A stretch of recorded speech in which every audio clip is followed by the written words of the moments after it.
Good evening, everyone. Can you hear me out there? So this is actually my first time of doing this. This is like better than HBO. It's better than Bridgerton.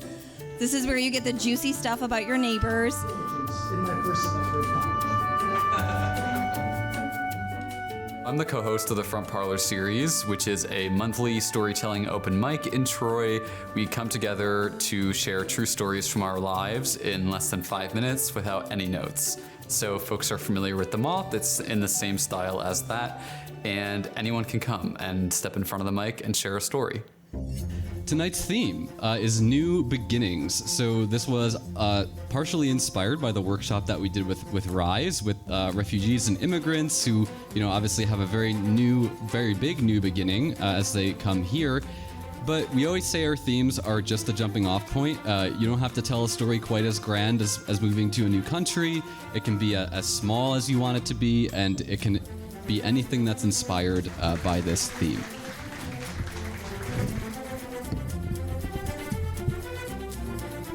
Hello. It's my first time at storytelling.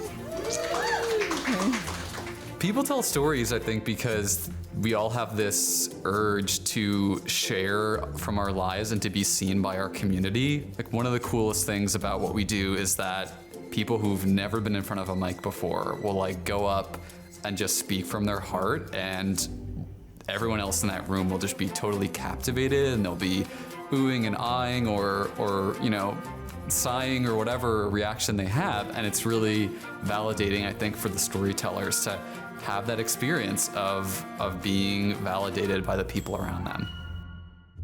I've seen myself as a storyteller for a really long time. My professional work as a journalist really is, at the end of the day, storytelling in a different form.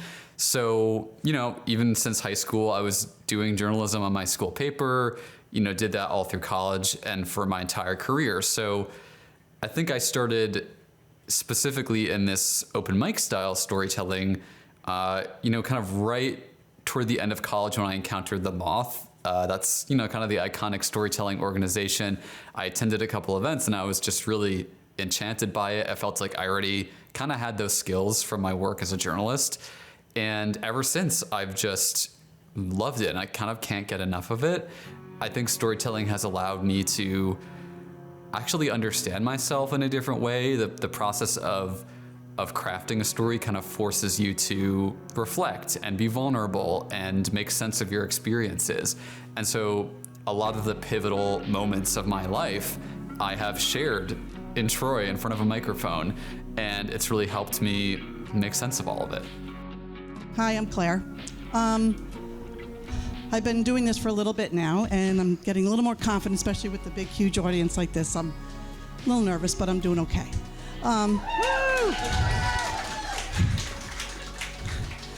I recently had an ending, let's put it that way, and some people know what my ending has been. Just getting divorced after 42 years of marriage. But I'm not looking that way. I am looking forward, and I'm seeing my new beginning with one door closing, another door opening. One of them that sticks out was from one of our regular storytellers who has, sort of like I have, used the open mic as a way to process an experience in her life. She had gone through a divorce recently after being married for many decades. And so at this most recent event, she told a story about adjusting to life on her own. I had to, at 63, learn how to live by myself. And I did not like it, and I still am struggling with it. I don't like kind of going home to a quiet place, no lights on. Sometimes I'll leave a light on, sometimes I won't. I'm really kind of struggling, but I've only been out, I think it'll be a year in August that I moved into my own place. So I'm just learning to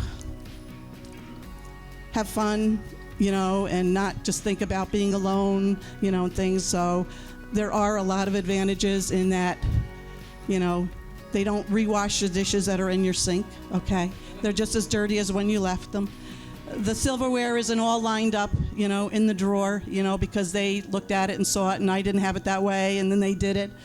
So you leave a mess, or you make a mess, you leave a mess, it's gonna be there. So that's kind of good, because then I'm gonna do it the way I want it anyway, right? it's been so cool for all of us who come to Front Parlor to see her evolution and the way she's gained confidence, both in front of the mic and in her own life. And I just want to know, how long does it take to kind of really be comfortable with yourself in your own little place? So that is my journey, and that is my new beginning, learning how to love and live by myself. Thank you.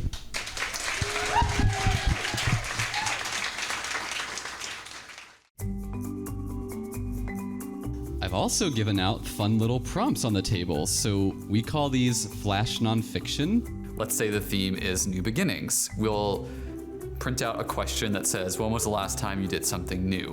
And we'll hand out these little pieces of paper that people can answer and then hand up to the front anonymously.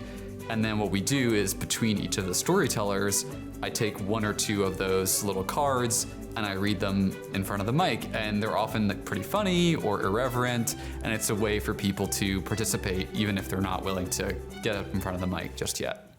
When was the last time you tried something new?